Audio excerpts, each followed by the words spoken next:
Hello everyone, today we are going to learn basic Ansys Spaceclaim tutorial how to join bodies. So we will create new design, and for the first object you can draw rectangle, use Full Tools to convert into 3D, and then I will create the second body. Okay, I will click at this face and create again rectangle at this point. Use Full Tools to convert into 3D. Now I will move this object into this object. You can use the assembly tools, and I will use the align tools. So select from this edge into here. Now if you want to join these two bodies, we can use the combine tools. Go to design, and then we can select these two objects and then click the combine tools.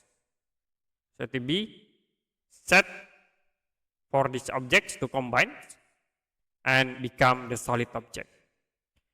Okay, that's it for a basic Ansys Spaceclaim tutorial, how to join bodies. If you have any question about tutorial, you can comment below this video.